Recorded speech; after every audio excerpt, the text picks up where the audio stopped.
What's up, everybody? Another episode of Car Smart TV getting ready to come at you. Today I'm going to be working on a EZGO RXV.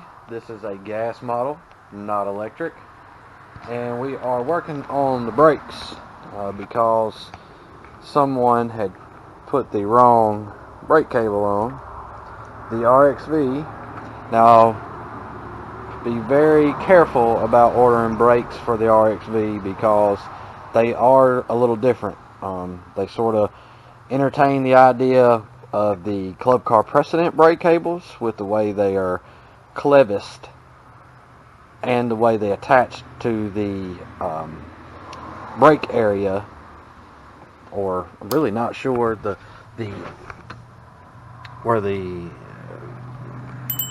crimp connects to the golf cart itself.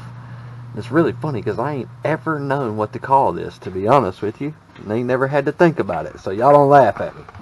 But anyway, we are replacing this cable that someone had pulled from, I would have to say, probably a TXT or something like that, because it still has the ends to where the E-clip goes in to hold it to the braking back assembly there in the back of the golf cart.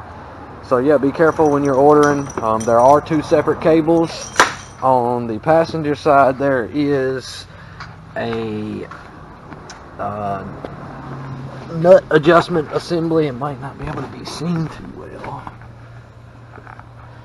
Right there. On the passenger side, this is how your cable is connected to the bracket. And then on the driver's side, it will actually just snap into the brake bracket. It does not have the adjuster nuts on this side. It just pops into that hole there. So hopefully this will be pretty simple, and we can get this gentleman back to going and having brakes again. So you guys stay tuned and we'll be okay, guys. So when you're installing this brake cable, there's a little channel right here, right in front of the rear tire,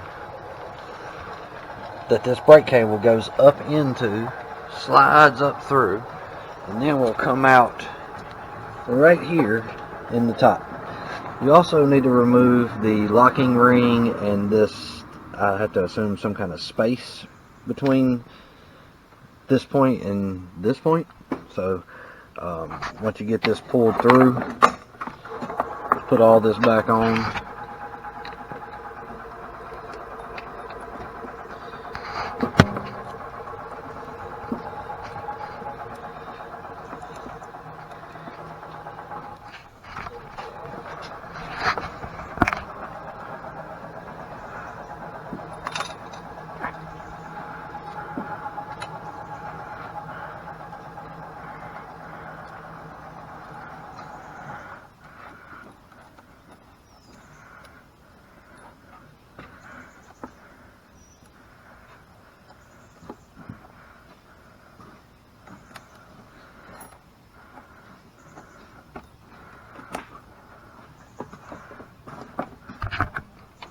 Alright, and again, that will just slip in like so, and then you can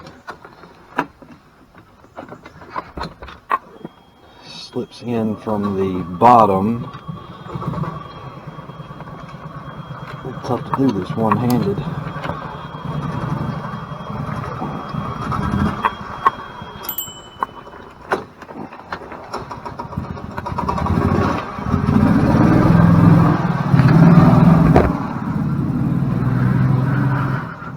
Yeah, I see it now.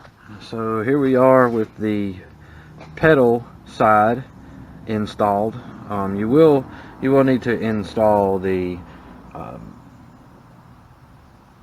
piece here before you install this one, because you need to have it to where you can come over here and slide the pin in, and then you can see where the cable slides back this way.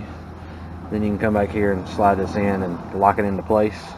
And like I said before, your cable's going to run through this channel here, and it pops out back here at the wheel. You just pop it into the hole back here, and then you slide your pin into the clevis on the braking mechanism there, and you're all done.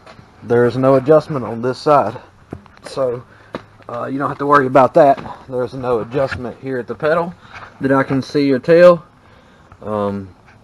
So at this point, you should be all done, and hopefully the brakes will go back to working for you, and that'll wrap this up on this end, and hopefully we won't have to see this cart again for a good long while.